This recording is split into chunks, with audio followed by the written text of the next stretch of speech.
Lo primero que vamos a ver, ¿qué es una base de datos? Una base de datos es una colección de archivos. Cuando hablamos de una colección de archivos, sabemos de que los componentes de la base de datos que tiene en este momento, que es un campo, dentro de los campos almacenamos unos registros. Cuando tenemos esos registros se convierten en una información.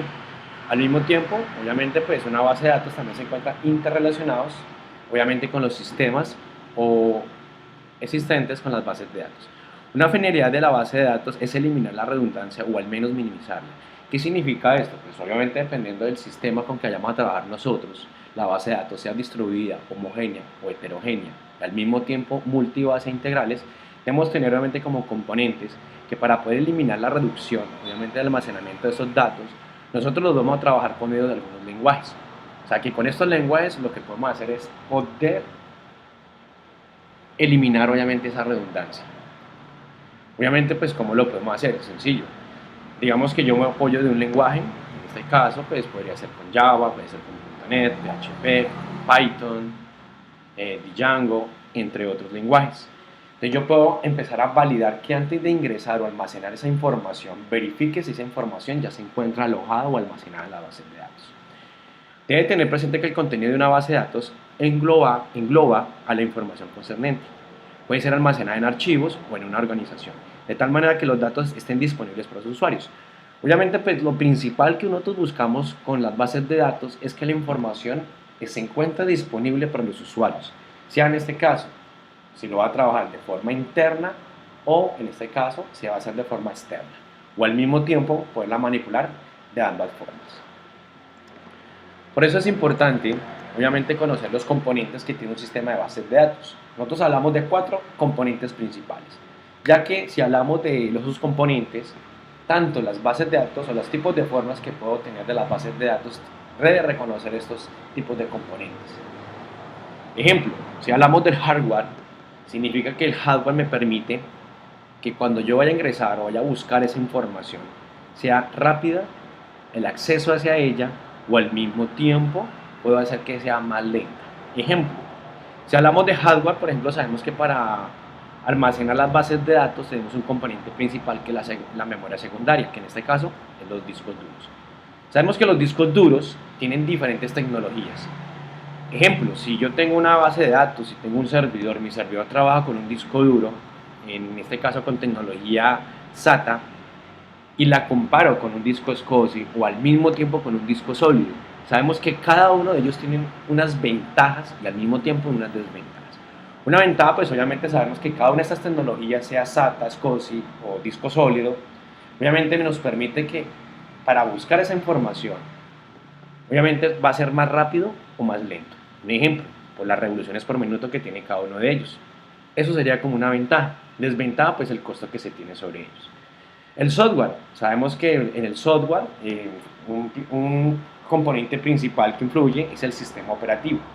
Nosotros sabemos que no todos los sistemas operativos trabajan, o en este caso, operan los recursos eficientemente. Ejemplo, si yo hago una comparación que tengo un servidor basado en Unix, o en Linux, o en Windows, sabemos que cada uno de ellos tiene sus comportamientos y una forma de poder administrar los recursos. Esos recursos pueden ser, obviamente, los del mismo software, que digamos en este caso, el modelo de la base de datos o las bases de datos, y al mismo tiempo el hardware. Encontramos que algunos software tienen también ventajas y desventajas. Sabemos que uno, el costo que se tiene por la licencia, si va a trabajar con alguno de ellos. Dos, obviamente la parte de la integridad de los datos. Al mismo tiempo la eficiencia que se tiene sobre cada uno de ellos. También debo tener como componente principal, para saber qué tipo de bases de datos voy a escoger, debo tener presente de qué forma voy a manejar esos datos. Si se va a inclinar más en la parte de lectura o la parte de escritura, o en este momento los dos. Al mismo tiempo hemos encontrado errores o inconvenientes de que la persona encargada que manipula esa información debe tener un conocimiento previo. Puede ser en la creación o puede ser en el manejo de ellos.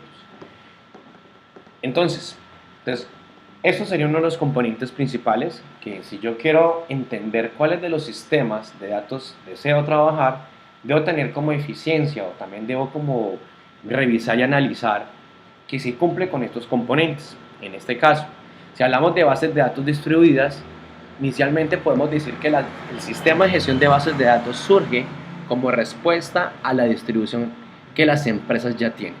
Ejemplo, nosotros tenemos un caso de una empresa, en este caso se llama Inandina.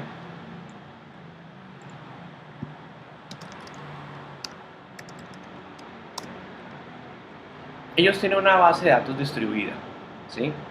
Obviamente, pues ellos, su distribución, para que todas las sedes pudieran ingresar a la información, digamos que en este caso, yo soy un usuario de esta base de datos, pero obviamente no puedo limitar el acceso a ella. Ejemplo, estamos hablando de que existe una distribución.